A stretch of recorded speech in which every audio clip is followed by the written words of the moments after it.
of course, I did that. I did that. Is it okay if we record? Sure. I should have shaved. I wish I would have known that beforehand. But I thought, no, sorry, I could turn that off. I thought Jeff had okayed it with you. Oh, no, but that's okay. Anyway, yeah, I mean, my big efforts in this role are going to be, I've worked with, well, actually a multitude of our bid directors, present company included, on this, but I want to really focus on bike and pedestrian safety issues for the district. I know that we've had a lot of pretty high profile vehicular deaths in the district over less than a year, actually.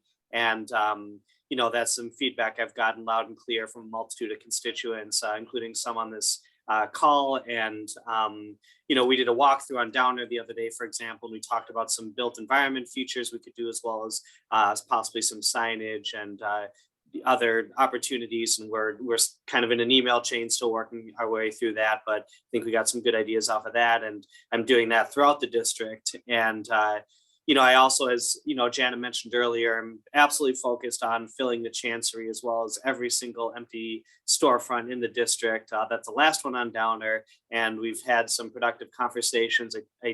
We're definitely moving in the right direction. I think hopefully we'll have some good news soon. But yeah, I feel like it's kind of weird. I never thought I'd go into commercial real estate brokering business, but that's kind of what it feels like these days. I'm just cold calling a lot of different folks and talking our way through who could fit where and what's a good opportunity.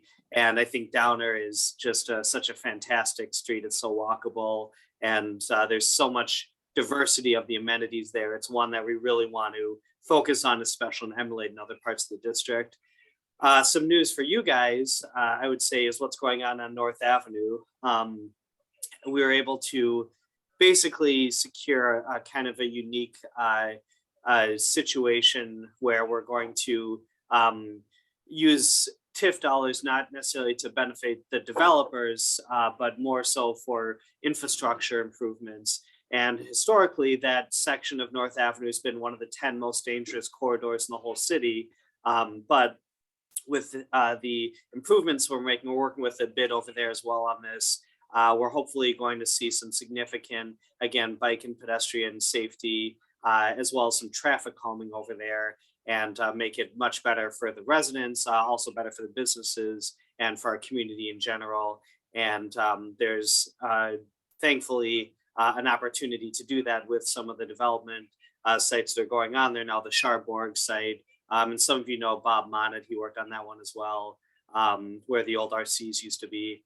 And, it's interesting because one of the lessons I think that we can draw from that is, how did we get to the position to make those improvements? Well, there used to be, like I said, RCs and judges and all these other places over there. And the neighborhood got really active and said, we don't want this critical mass of kind of like college-y bar scene stuff happening in our neighborhood anymore. We want to, work on something else. And they organized and they held people to account for their behavior. And, through years and years of community organizing, they kind of transitioned it. And now we're seeing there's going to be the food accelerator going on the west end and north end. If that, all works out with the general capital deal, there's going to be the, like I said, the Carlight Cherbourg site and Char and Ryan Petit and, other places like that, which through those developments, we're able to get the hyper-localized infrastructure improvement dollars that are going to go towards making that area in our city in general better, safer, and more friendly for people. So, I think that's a good lesson to draw from for this group, because one of the things that's really impressive about, Historic Watertown Neighborhood Association, especially over the last, I'd say 8 years or so, is the dedication and organization. Now, I'd say moving it to one of the more pivotal neighborhood groups in the whole city.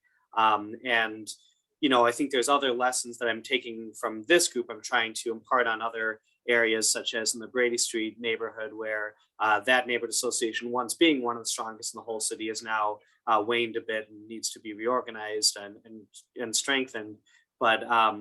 But I think it all comes from neighbors and all comes from organization. And, that's something you guys are doing, and I really appreciate it, and it makes my job a lot easier. And I'll say from my end, I pledged you all to work extremely hard and to be dedicated to the job. I always have my phone on me, and I'll give you that number of a cell phone for this job, which is 414-218-7191. Again, 218-7191. You can call anytime. If I don't pick up, I'll call when I can. I also get a lot of emails and other points of contact from folks, and I would say I do my best to be extremely responsive, and I think I can run on that record. I can stand on that record because I get flooded with contacts pretty regularly, but I get back to people very quickly as well. And some of them are more complex, some are pretty simple, but nonetheless, I'll always try to find a solution for you and work hard for you. And I think this is a very special district. Every alderman probably thinks that, but I grew up here. I've been here my whole life pretty much. And I know that it's extremely opinionated, very active, one of the most civically engaged districts in the whole city by a lot. And I want to match that energy and be extremely engaged myself and hardworking and responsive to you guys. So that's the kind of modus operandi I'm going into this with. And I think that's reflected by my time in the state legislature over the last 8 years as well. Aside from that, I know that there's, kind of no shortage of challenges we're facing right now. And, one of the biggest challenges we have over everything, the kind of Damocles sword over everything is the budget and the fiscal situation we find ourselves in. And it's an extremely hard year, but next cycle, when the federal dollars run out, it's going to be much, much harder. And there are going to be some incredibly tough decisions that have to be made. And therefore, I'm working on trying to find creative solutions to get us not only through the next 2 or 3 years, but over the hump for the next 10, 15 years, and how we're going to be successful. And I have a couple things I'm working on in the background, but one of them was that what's going on in North Avenue with the bid there, and there's a couple other opportunities hopefully coming soon in the Brady Street area that'll again lead towards a safer, healthier, better city for all of us, despite the fiscal constraints we're under. So with that being said, I'm happy to discuss any issues at length here, or if people want to do one-on-ones elsewhere and they're not comfortable speaking in this environment, I'm happy to sit down in that situation as well. Again, you can reach me anytime personally at 414-218-7191. And with that, I'm happy to take any questions or comments or ideas people have and stuff of that nature. Jonathan, I see that somebody wrote a comment in the chat you probably haven't seen. Question was, who is your assistant? And then what is the area on North Avenue you were talking about? Well, my assistant's right here. Is still in the office, Brendan Midnight Oil as well, Michael. Anything you want to say, Michael? Great job, everybody. Keep up the good work. All right. And Michael is my partner in this office, and is incredibly talented, but also working extremely hard on the day-to-day operations of problem solving. And he's been just putting in a ton of hours and doing a great job. Obviously, Amanda was here for almost a decade, and she, had really big shoes to fill, but Michael's doing a great job in that regard. And Michael McGovern, and I guess we'll put your email out there too, which is michael.mcgovern@milwaukee.gov. So you can reach out to him as well. And we're, a good team, pretty responsive, and we're here for you. And what was the question about North Avenue, Jeff? Sorry. Donna was asking more about what area on North Avenue you're talking about. Oh, sorry. So, that's a good question. It's hopefully we're going to get some improvements all the way east to let me say it differently. That's not set yet. We're going to have some neighborhood meetings. We're going to meet with the bid. We're going to have some stakeholder conversations about it. But at this point, I would say generally the idea, we can work within a 0.5 mile radius of the development either way. That's how the TIFs work. But it's probably going to be east to probably around that Farwell area, up into including the Ivanhoe Street right off of North Avenue, by the credit union there, and then west to about the Humboldt or maybe a little bit past there, depending, and then touching right up to kind of like the Maryland Avenue Montessori area, and then a little bit down Farwell probably. But none of that's set in stone yet, but that's the general area where we'll be seeing some hyper localized infrastructure improvement with the expressed idea to calm traffic and make things better for pedestrians and for bikers. And there's a general plan that Grave put together, who is the consulting firm the bid hired for it, that people can take a look at. And the other bid director, David Smoulian, has that. But if people want, you can email me and I can get it from him and send it out to you all.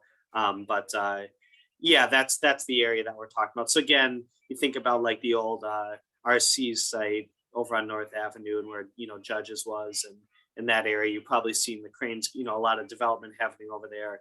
It's through that development we're able to TIF for infrastructure and get some of these improvements done. Can I just ask, and then I'll let other people, do you know when some of these improvements will start taking place? No, we don't have a time frame yet. That's a great question. Part of it's going to depend on the public process on it, and I want to have an opportunity to bring neighbors in. As I said, there's a very active neighborhood, another active neighborhood group just north of that area that worked extremely hard.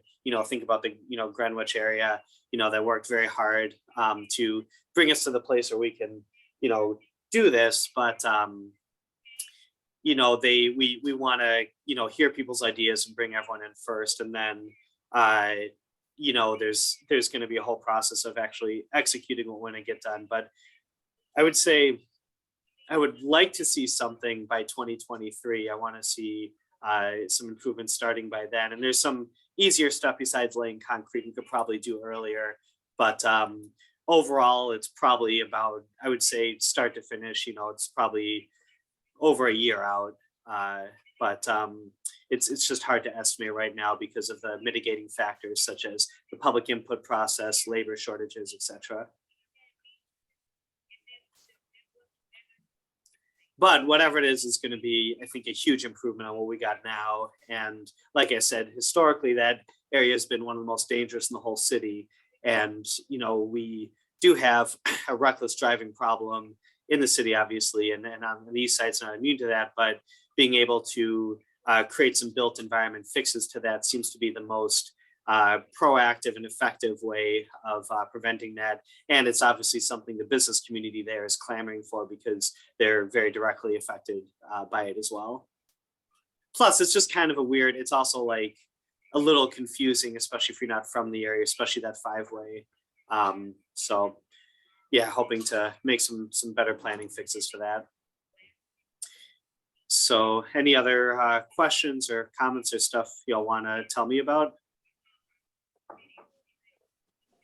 We just had one come through the chat. Is there a dedicated City of Milwaukee committee, or is there a City of Milwaukee committee dedicated to developing solutions to the fiscal problem? A committee? I don't know of a committee. I know that the mayor has a lot of staff dedicated to it. It's something that we on the legislative branch talk about quite a bit. And it's also something that obviously we had inauguration yesterday, and the governor, as well as a myriad of other constitutional officers, mentioned it in their speeches. So I think it's a priority for a lot of policymakers, not just Milwaukee, but across Wisconsin. But I don't know of a dedicated committee that we have for it, at least in the Common Council yet. But if people are interested in working on it or have any ideas or suggestions, I know myself, and it's, we had this, very long committee hearing, and during both of the breaks, that was, we talked about it at length, although it was only like 15 minutes, but we talked about it over the breaks, and that's pretty much all we discussed. And that's, I'd say 95% of what we talk about outside of, more immediate district business.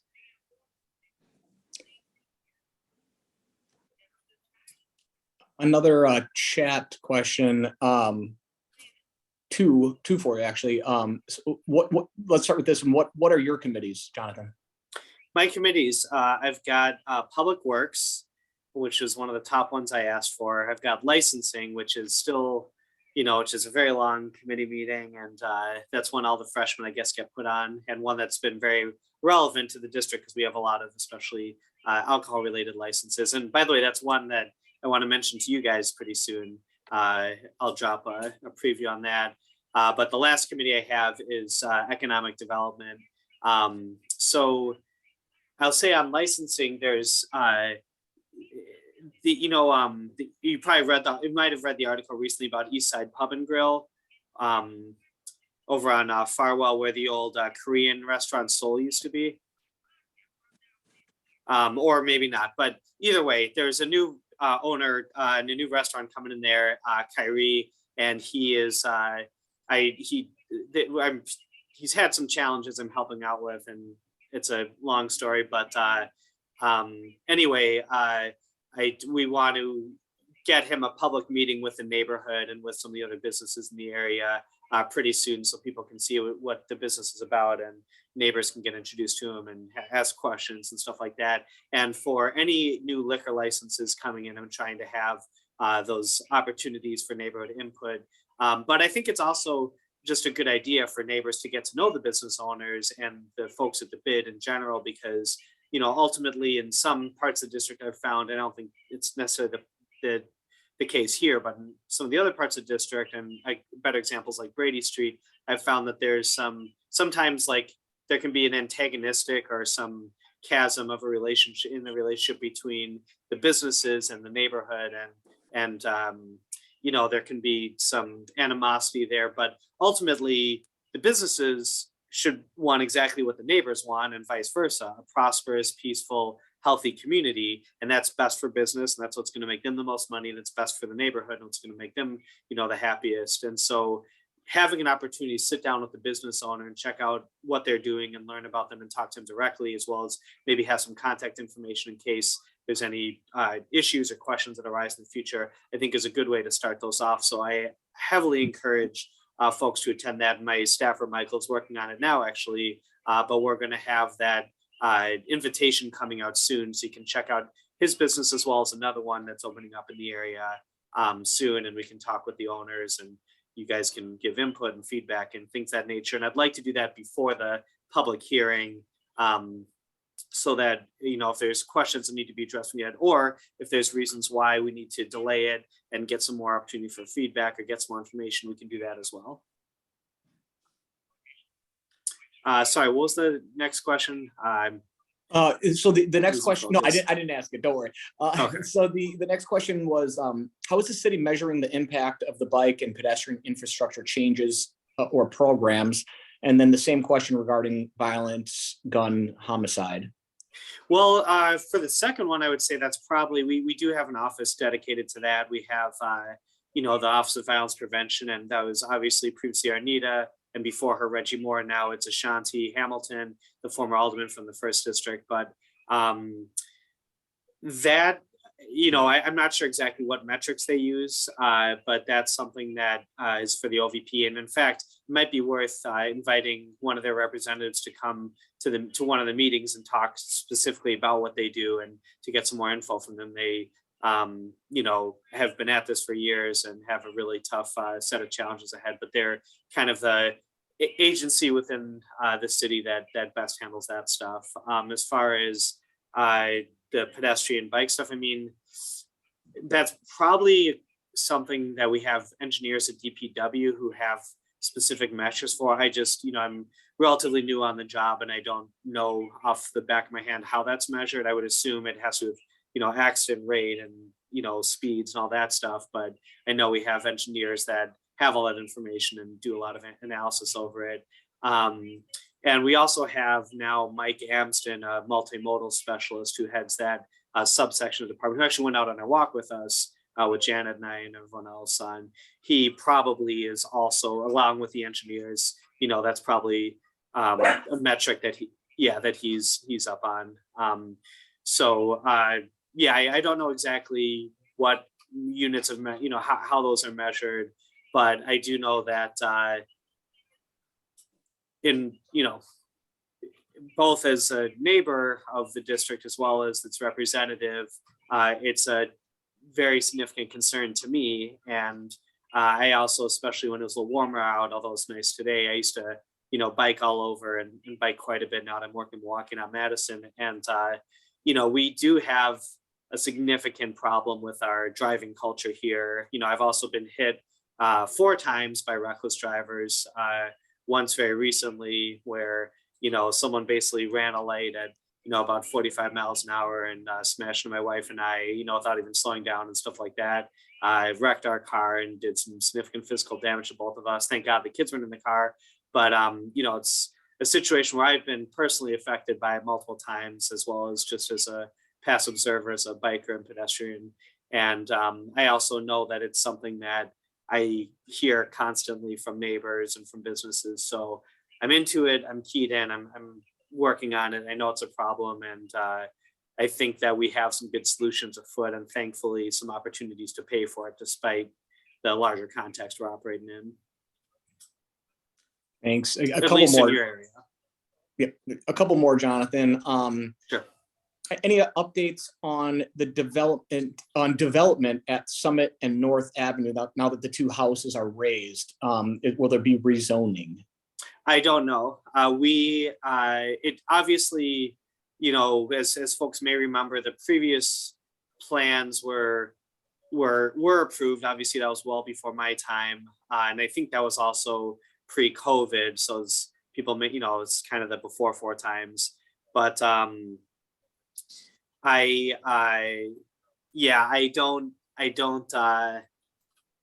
don't know what their plans are. I asked for something recently. I haven't gotten anything back. I will say, and I'll say this, very, very frankly, that I know it's not popular and I've already gotten quite a bit of negative feedback from in general, but I am what I am, which is I am actively seeking more. Oh, that's fine, Mike. That's okay. I'm actively seeking more affordable housing in the 3rd district, and I want to be very clear about that. And the closer to the lake, the better, quite frankly, especially if it's within the priority proximity of Maryland Avenue Montessori, where families, can send their kids to and, stuff like that. So that's something that I've mentioned very clearly to anyone who asked me, and that site included. And I would love to see affordable over there, as well as other parts of the district that are that close to the lake and that close to all the walking amenities, public transit, et cetera. So I, often have gotten very negative feedback when I tell that to people, and I understand where they're coming from, but I think it's the right thing to do. And I think it'll be good and healthy for the neighborhood. And I think a good example relatively recently is, the Mercy housing, which also, was relatively controversial, but I've checked the logs and have basically gotten no complaints since it's been there. And not only that, but I think it's added a good amount of safety and foot traffic to that corridor. Although, long term, I'd like to, that's another project for another day, but I do want eventually 2-way Prospect and Farwell. And I think that'll bring a lot more safety. And I think a lot of the issues there now have to do traffic related, but part of that's because it's seen as a little speedway where people are going like 40, 45 miles an hour in an area where there's families and shouldn't be nearly that fast, but I digress. So yeah, I don't know, but I've said that I would like to see a plan that includes affordable. I know the last one did, and I know the last one was approved before I got there and, is technically good to go, but I haven't heard anything and I've asked, and what I assume is that they haven't gotten back to me because costs of costs of wood are up and costs or have been, and costs of concrete and everything else. And so maybe what it was 3 years ago isn't the case right now.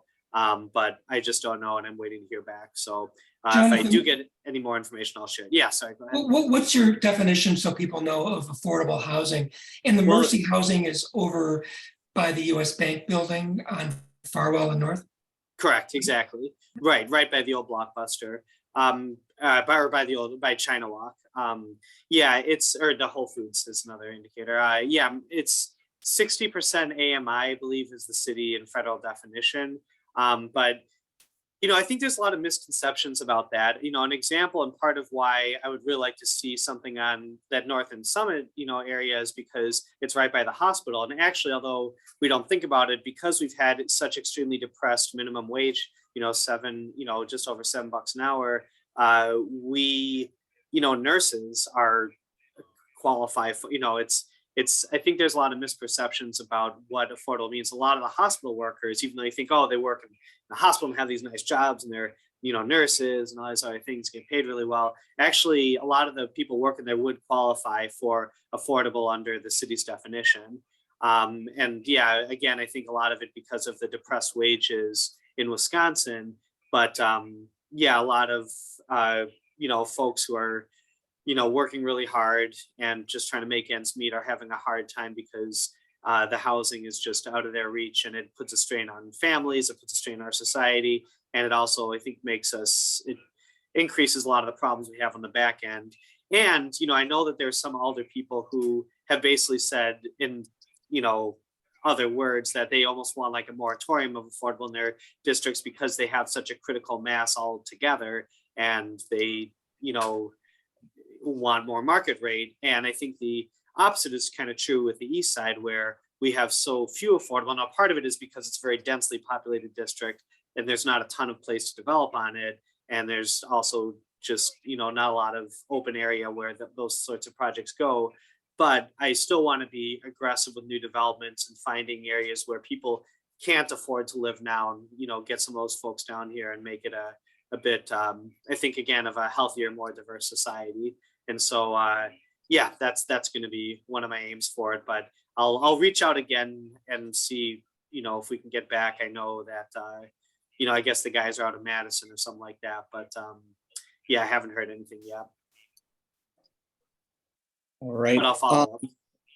Jonathan, if you could indulge us, so I got two more questions for you, Sure. unless but this one's a softball. Are you able to at least let us know what type of business, i.e. restaurant, clothing store, bar, will be going into the former Chancery space? Janet, you can pipe in too. Well, yeah, Janet, what do you think? I don't. Yeah. I'd say, I think they're still kind of in the planning processes as far as I know. So nothing's really been determined. I know obviously once a lease is signed, like we'll announce it in the bid e-newsletter and probably on social media, and they'll want to get their name out there. My understanding is that they've actually talked to a bunch of different companies. So I think one of them, Alderman Brostoff, had connected them to, and there was actually another one that I connected to them. So I actually don't know which one, or maybe someone completely different they'll end up leasing the space to. So I wouldn't want to speak and say something and not have it be accurate. Does anyone have any idea when we might know something? No, it's truly up to Bridge 33 and their process for leasing the space out. I will say this though, which is, and also part of it is I've already gotten burned on this. I don't want to overpromise and underdeliver, because I thought there's another site on Locust and Murray where the old Bikesmiths was that I thought I had something secured for that didn't work out. Now it's the worst case of scenarios. And that was because I had a property owner who, did everything legally and did, nothing illegal, but I don't necessarily, not everything that makes money adds value. I'll say it like that. And with this one, I will say that the company has had offers to put in crappy, like cell phone store, like, like to go, like just, or vape shops or stuff like that, like just stuff you wouldn't want to see in there. And that's not a great use of that space.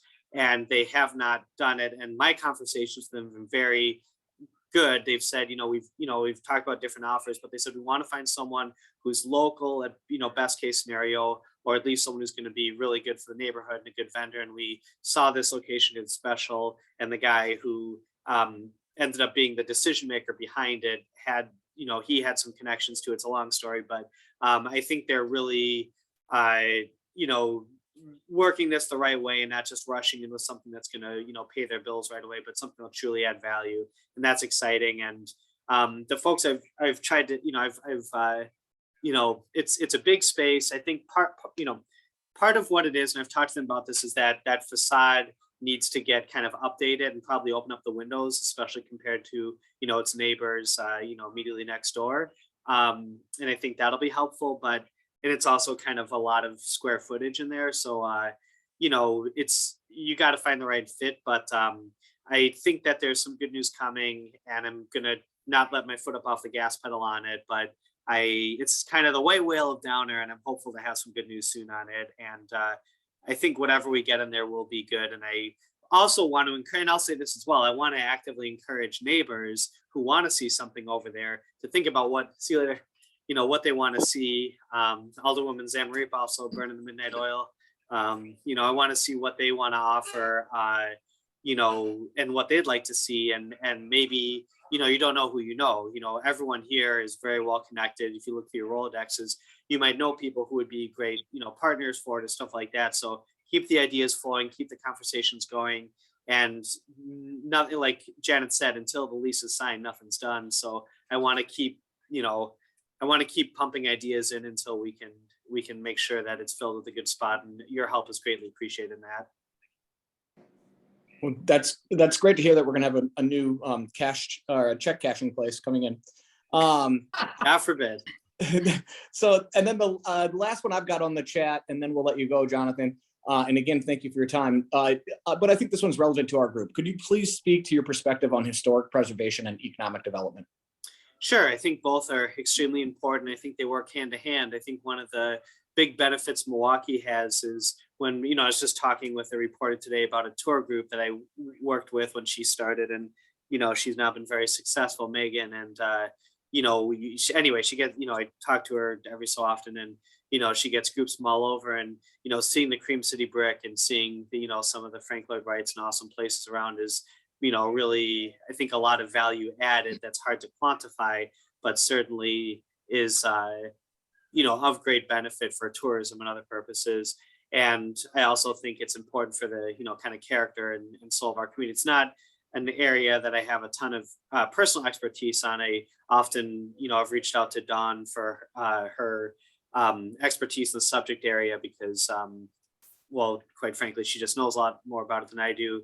But it's something I'm interested in learning about. And I also think economic development is very important. And, given the, like I said, the constraints that we're under because of how the states kind of choked us out, we have very few tools left at our disposal. And so we've got to be really smart and forward thinking about how we're going to not just survive the next 2 or 3 years, but get through the next 5, 10, 15.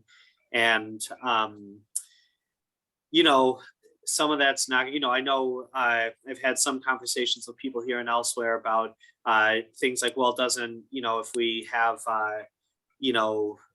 more, like the mayor's shorthand is, 1 million people in Milwaukee, does he mean 1 million people? I mean, if we had a mayor that could bring in, 30,000 more people in the next 5 years, that would be amazing.